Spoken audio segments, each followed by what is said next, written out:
Berkata Imamul Ghazali rahimahullah wa nafa'ana bi'ulumih. Nasihat ke-12, setelah mengamalkan ilmu baru engkau mengetahui hakikatnya. Wahai anakku yang tercinta, dan ketahuilah bahwasanya sebagian daripada masalah yang engkau tanyakan kepadaku itu tidak dapat dijawab dengan tulisan ataupun perkataan. Tetapi bila engkau telah sampai kepada hakikat halnya setelah beramal dengannya, maka barulah engkau akan paham. Kalau engkau belum sampai ke sana, belum mengamalkannya, maka engkau belum mengetahuinya.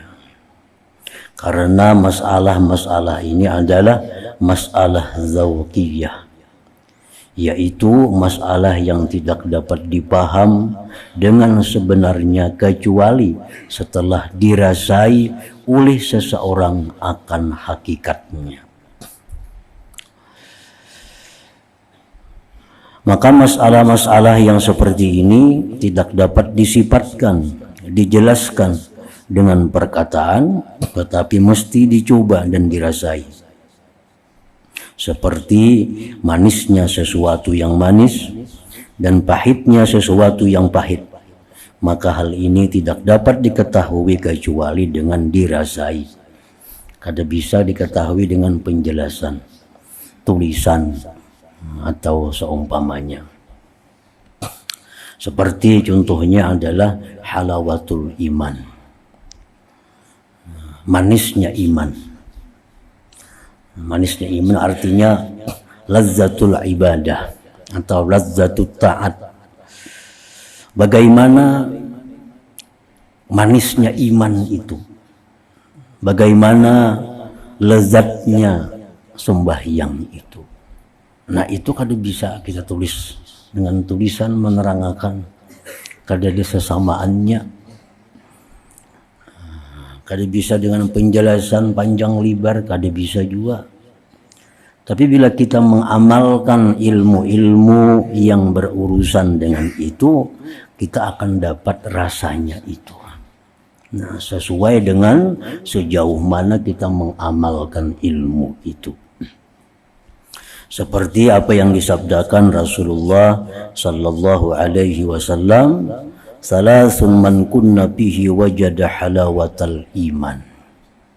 Nah ujar Nabi, ada 3 perkara. Barang siapa yang 3 perkara itu ada pada dirinya, maka dia akan mendapatkan manisnya iman. Manisnya iman. Barang siapa yang ada pada dirinya 3 perkara, maka dia akan merasakan manisnya iman, lezatnya ibadah. Nah, bila kita berusaha untuk mendapatkan 3 itu, kita amalkan 3 hal itu, nah kita akan diberi Allah yang namanya halawatul iman, manisnya iman itu. Apa yang 3 hal itu? Antara lain ujar Nabi kita, ayyakunallah wa rasuluhu ahabba ilaih mimma siwahuma. Bahwa adalah Allah dan Rasul lebih dia cintai kepada dirinya daripada selainnya. Nah itu pertama. Kalau kita mengamalkan itu, kita akan merasai manisnya iman. Bahwa adalah Allah dan Rasul yang paling dicintainya kepada dirinya daripada selain keduanya itu. Artinya orang menempatkan cinta kepada Allah dan Rasul itu adalah nomor 1 dalam dirinya. Nomor 1. Sehingga apapun pekerjaan, apapun perkataan, walaupun itu menyenangkan dirinya, walaupun itu menyenangkan orang lain, kalau kada menyenangkan Allah dan Rasul, itu kada digawinya, kada dilakukannya. Nah, soalnya dia mengutamakan cinta Allah dan Rasul. Ada pekerjaan, bila dikerjakan dirinya senang, keluarga senang, tetangga senang, tapi Allah Rasul kada suka. Nah, ini kada melaksanakan itu.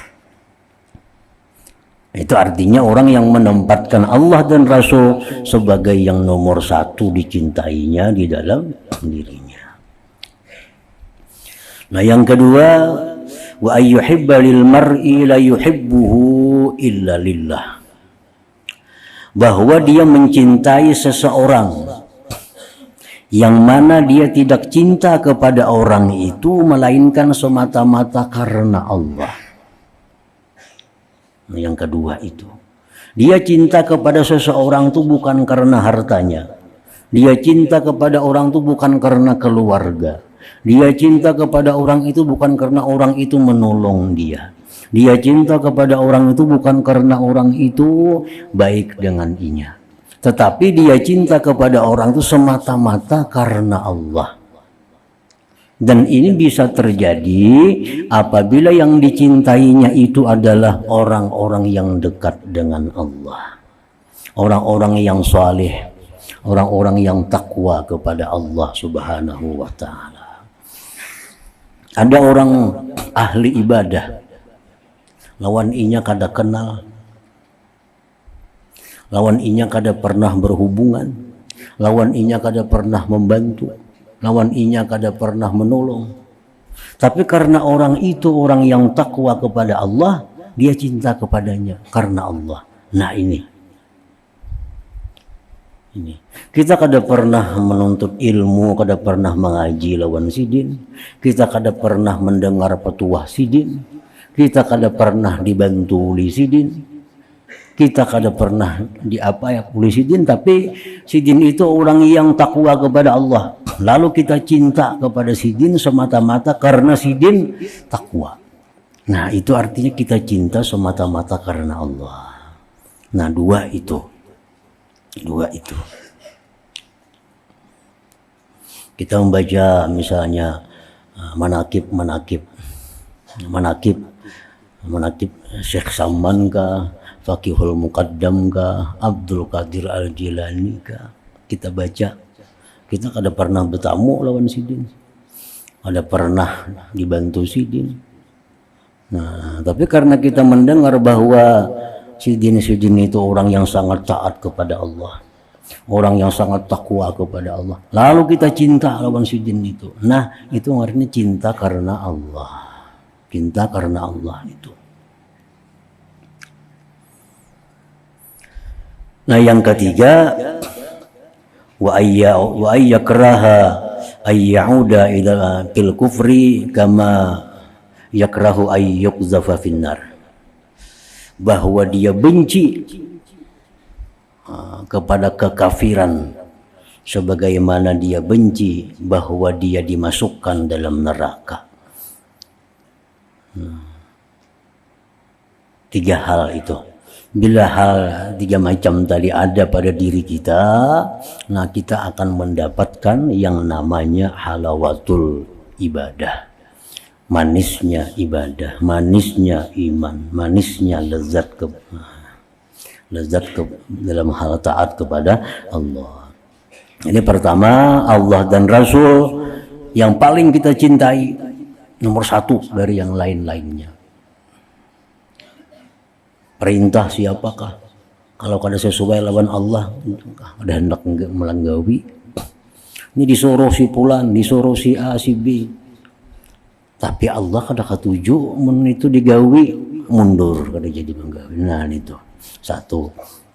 Yang kedua tadi, dia cinta kepada orang semata-mata karena Allah. Yang ketiga, dia sangat anti kepada kekafiran, sangat benci, sebagaimana bencinya dia kalau masuk neraka.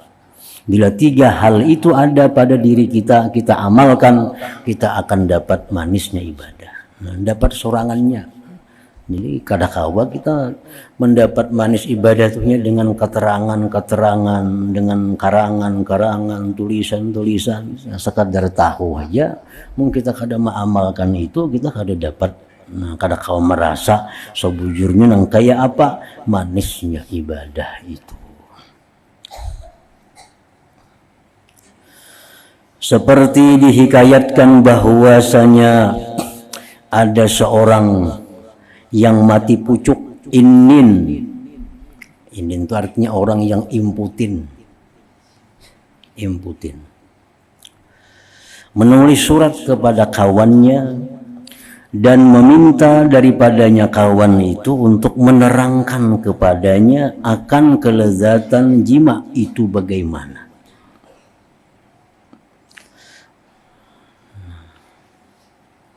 Lalu kawannya tadi menjawab, ini orang yang imputin ini hendak bertakun kayak apa kelezatan orang yang berhubungan suami istri.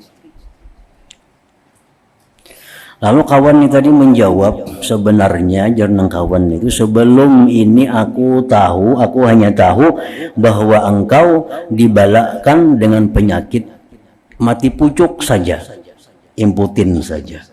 Dan sekarang ini aku tahu bahwa engkau bukan hanya sekedar itu, tetapi ditambah lagi dengan penyakit bodoh.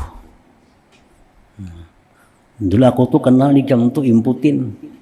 Nah, sekarang bertambah jadi orang bodoh pulang. Karena kelezatan jima berhubungan suami istri itu hanya diketahui melalui rasa. Bila dicoba baru diketahui. Kada bisa diterangkan dengan kata-kata, dituliskan dengan tulisan kadakawa. Jikalau engkau belum pernah mencobanya, maka engkau sudah pasti tidak akan mengetahuinya. Hal ini tidak dapat diketahui dengan perkataan atau tulisan. Nah, jadi artinya nasihat Imam Al-Ghazali ini, kalau engkau hendak mendapatkan sesuatu rasa, maka amalkanlah ilmunya. Kadang hanya sekedar teori, kadang hanya sekedar keterangan-keterangan tanpa ada praktiknya.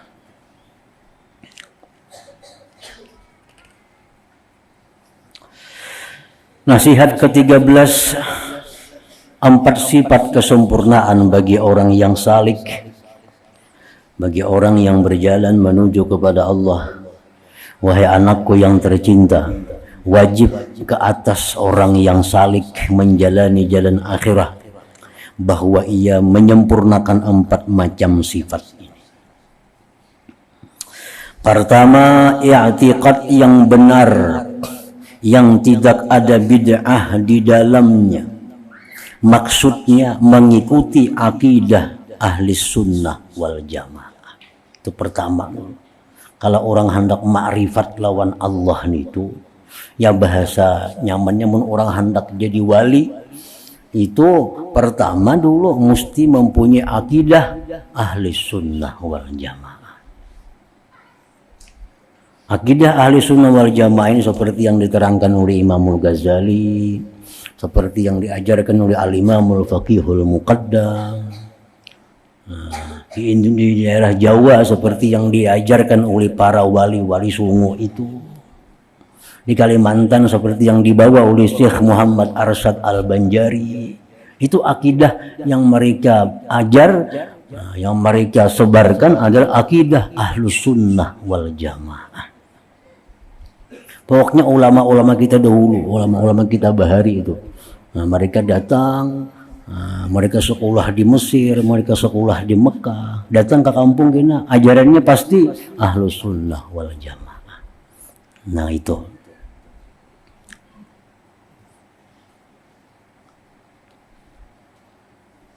Karena jar Nabi ada berapa 70 lebih.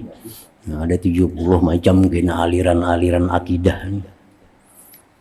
Satap cariku ummati, selagi akan terbagi-bagi umatku ini lebih dari 70 macam mazhab akidah. Hanya satu yang benar adalah akidah Ahlus Sunnah wal Jamaah ini. Jadi timbul ada ajaran-ajaran Mu'tazilah, ada Jabariyah, ada Qadariyah, ada Wahabiyah, ada macam-macam, ada Syiah. Jadi kalau hendak jadi wali, hendak jadi ma'rifat, dasarnya dulu mesti i'tikad Ahlus Sunnah wal Jamaah. Lihat jadi mana-mana, baik di Sumatera, baik di Pulau Jawa, baik di Sulawesi, orang-orang wali nambah karamat tuh. Pasti ya alirannya mesti Ahlus Sunnah wal Jamaah. Kada ada pindah model-model macam-macam itu. Nah kedua, sesudah mempunyai dasar yang benar, akidah yang benar, kedua bertobat dengan tobat nasuha, sehingga ia tidak akan kembali mengerjakan dosa yang pernah dilakukannya.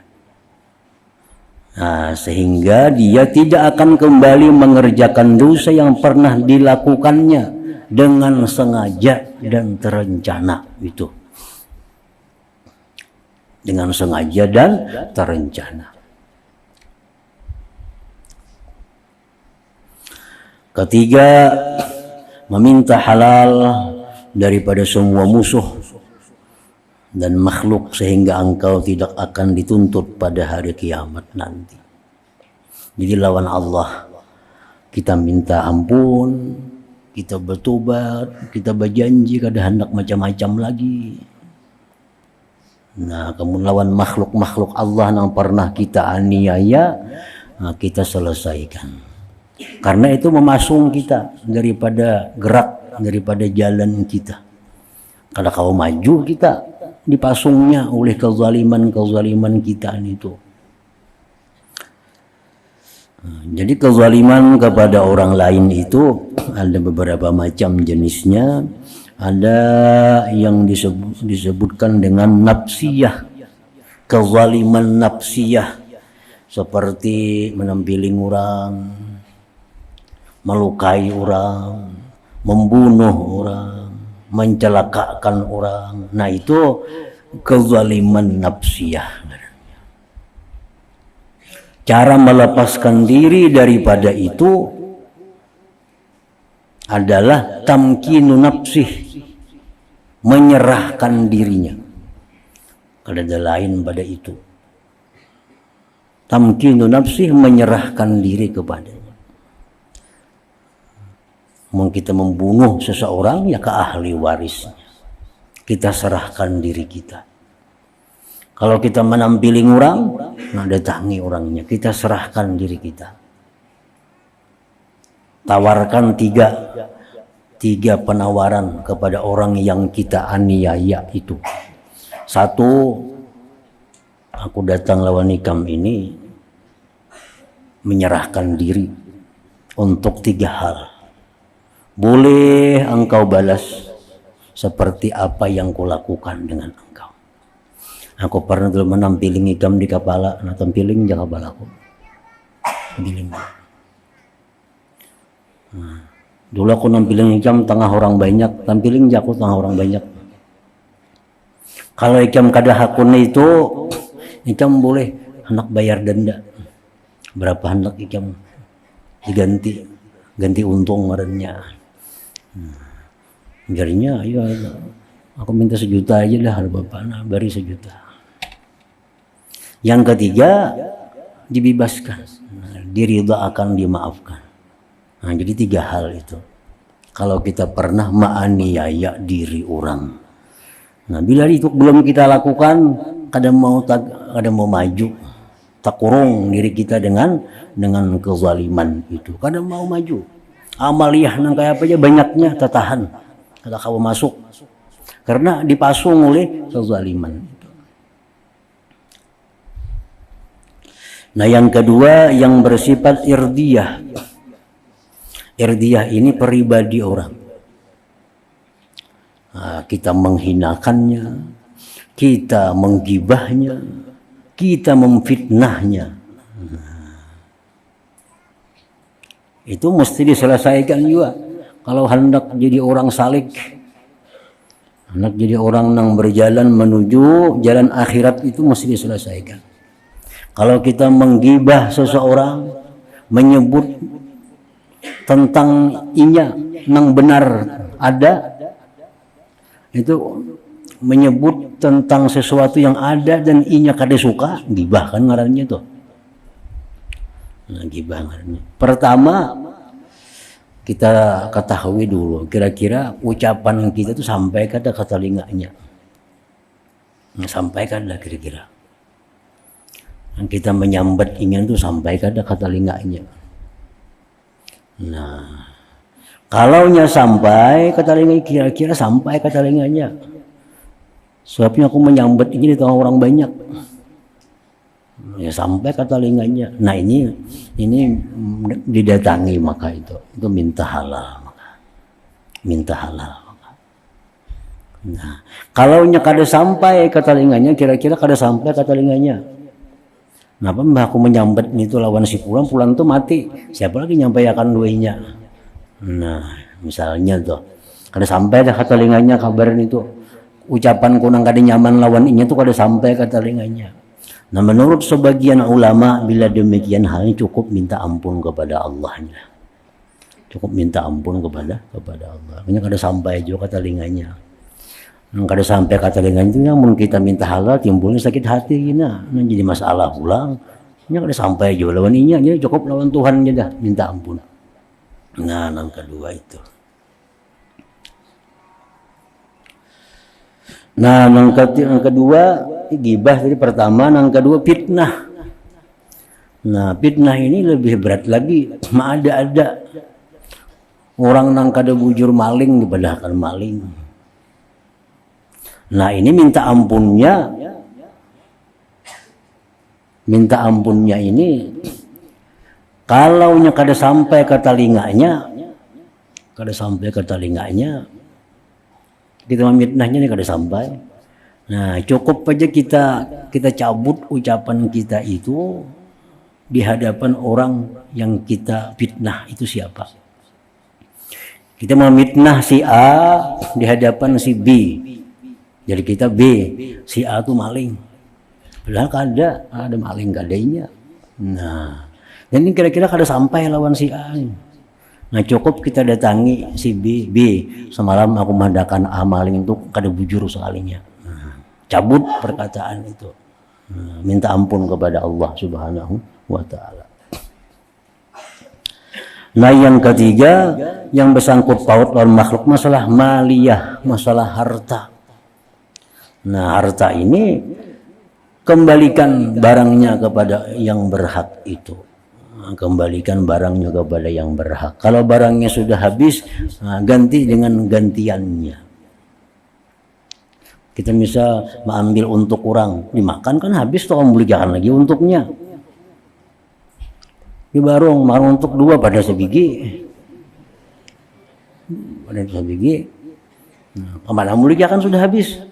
Nah, kayaknya bila minum kayaknya makan sebiji pada dua. Jadi huruf P. Makan sebiji untuk bayar. Berapa untuk dua. Nah, semalam dua pada sebiji, hari ini lalu berbalikannya. Nah, mengganti ini tuh.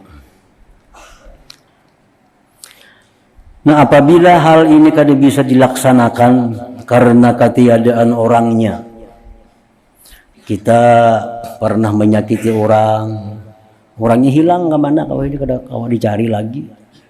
Kita pernah menggibah, memfitnah, sekarang orangnya hilang kemana? Kada lagi.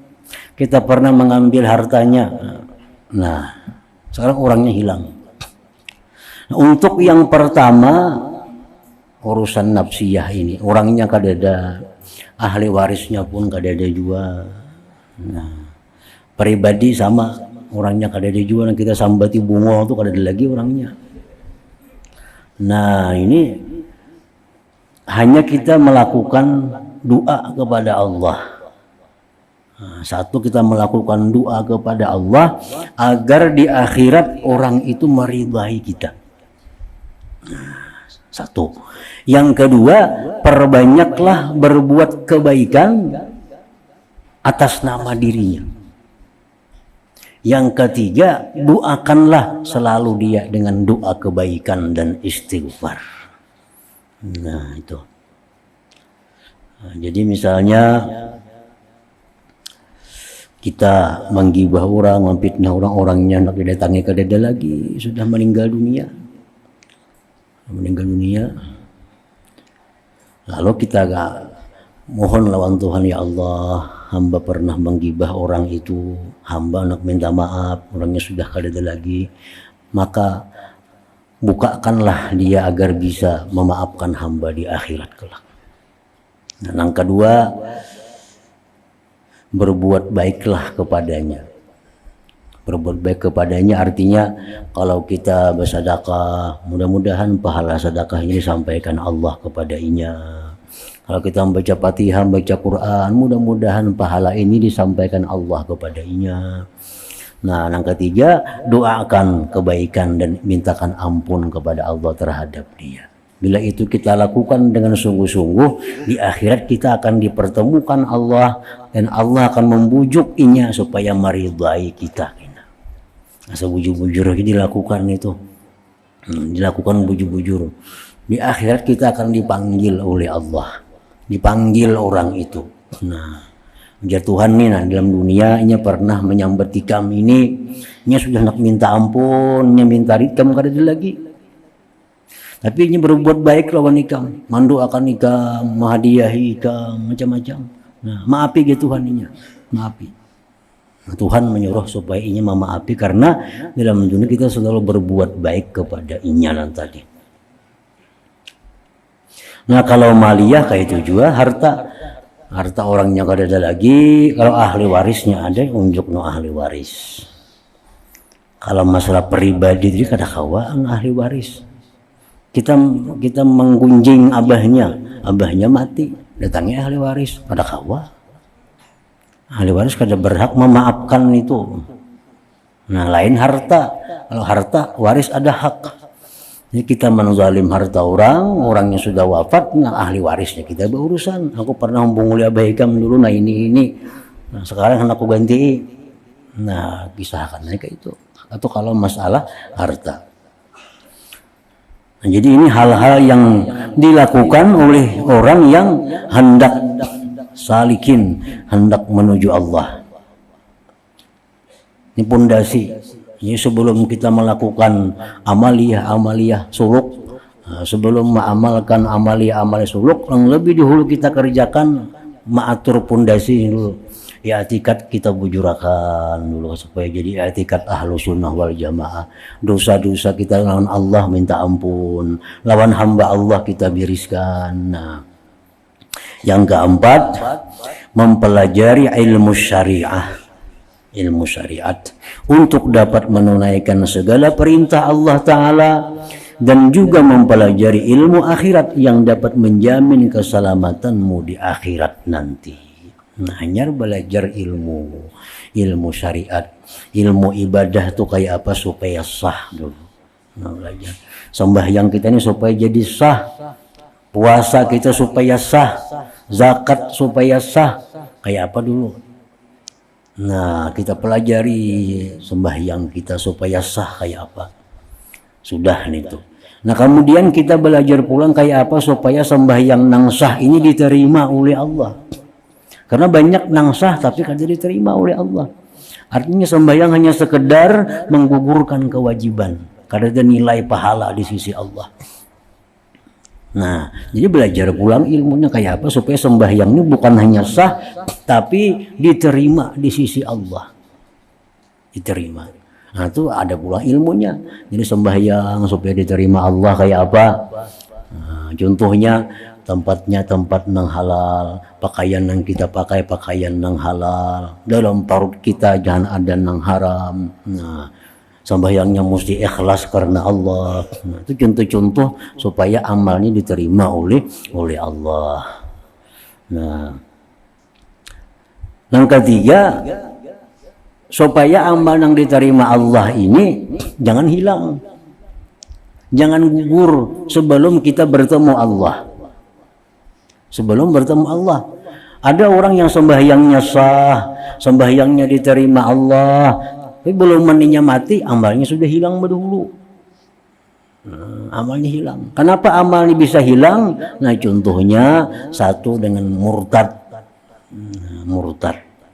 Bila kita murtad tuh semuaan guguran dah, amal kayak apa aja genalnya guguran.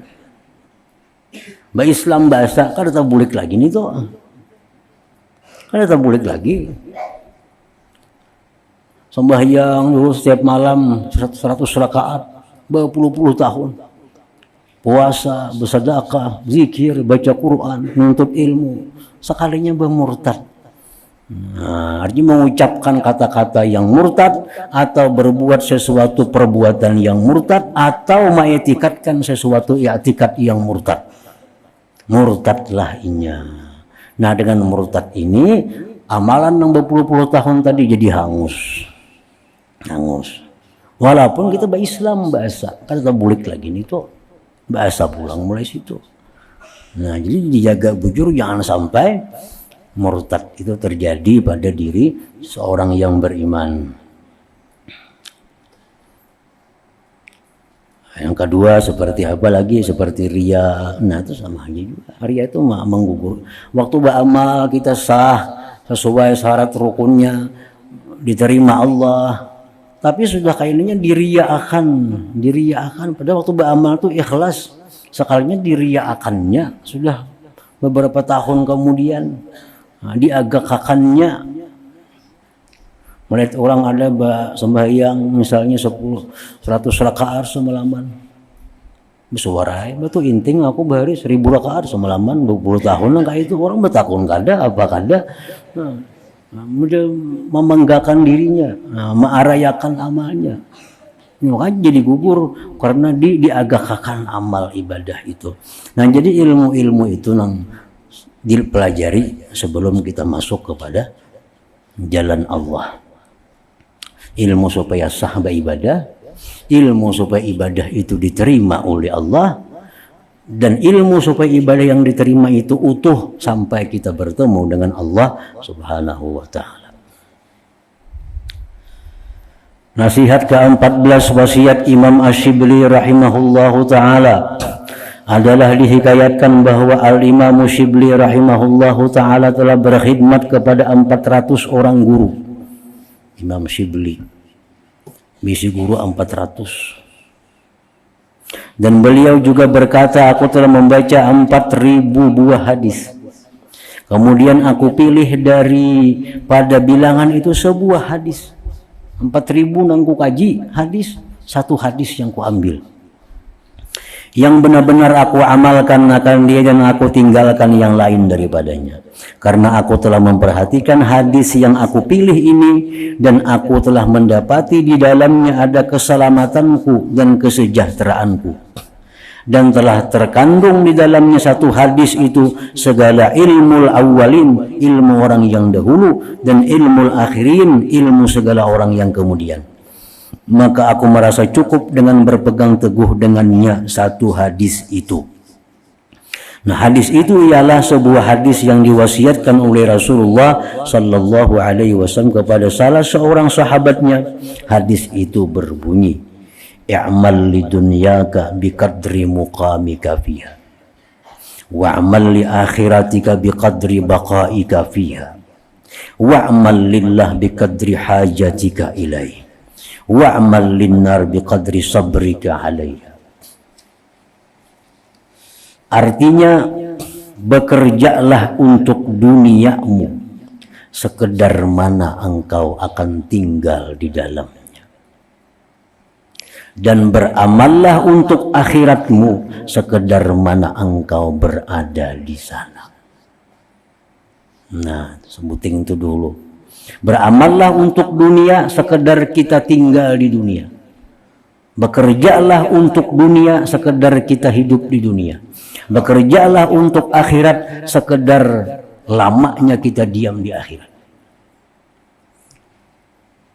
Kalau kita amalkan itu, berarti aktivitas kita sehari-hari banyak urusan akhirat. Karena apa? Karena kita bakal lawas diam di sana.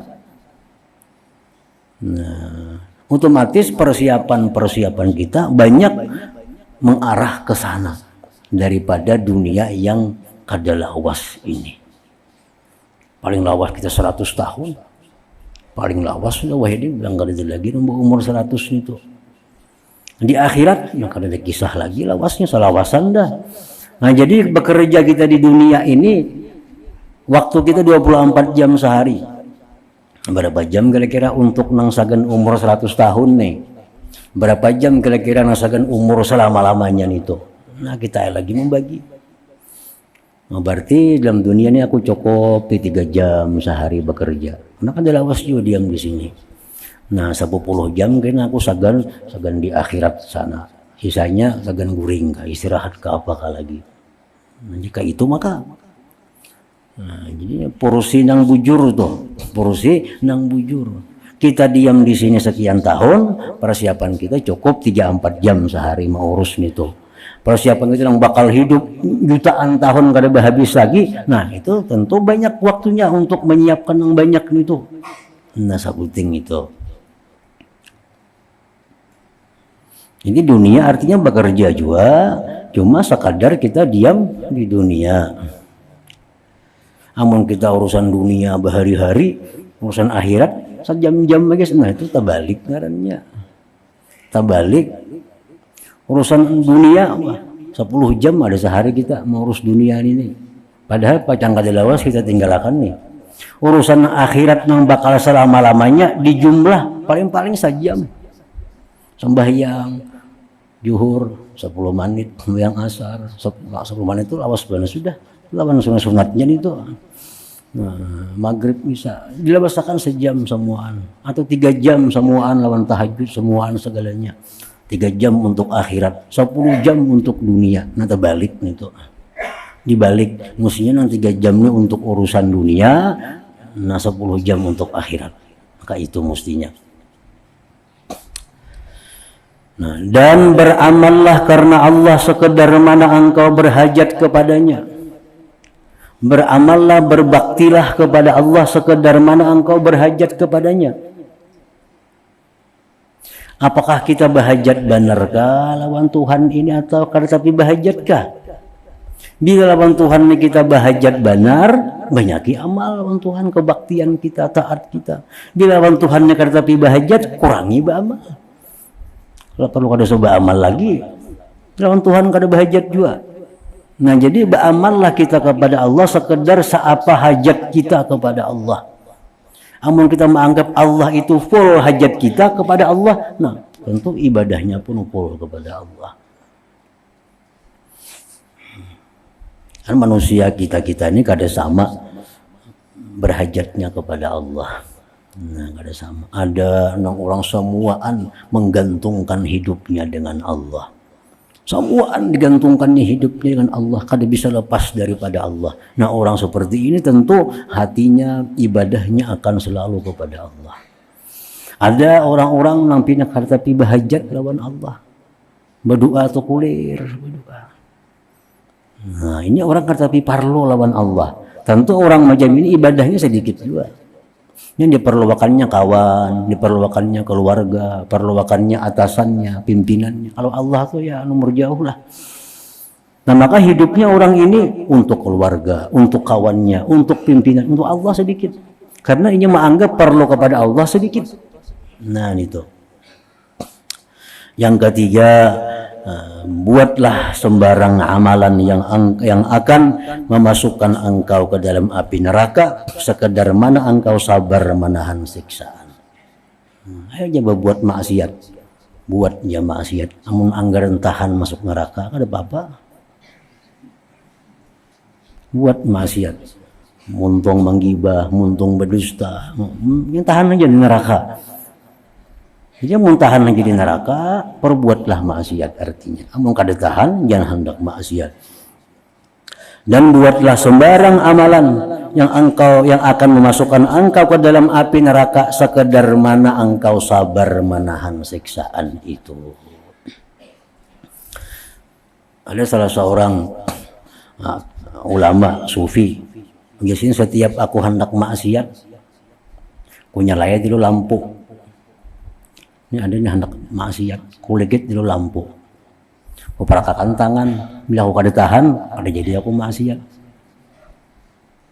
Jadi bila hendak maksiat likit lampu, tahan kada tangan di lawan lampu nih tuh. Bila kada hangus, gawi jam maksiat kada apa-apa. Bila anggaran hangus kada usah. Karena api di sana lebih panas lagi dari api lampu ini beberapa puluh kali lipat, ratus kali lipat panasnya. Mun api yang halusnya sudah kelupuk-kelupuk kita, apalagi api di sana. Nah, jadi sebelum hendak maksiat, coba yang rokok tangan tahan kada. Bila tahan ya gawe. Nah, itu artinya buatlah sebarang amalan maksiat ke haram ke gawe aja.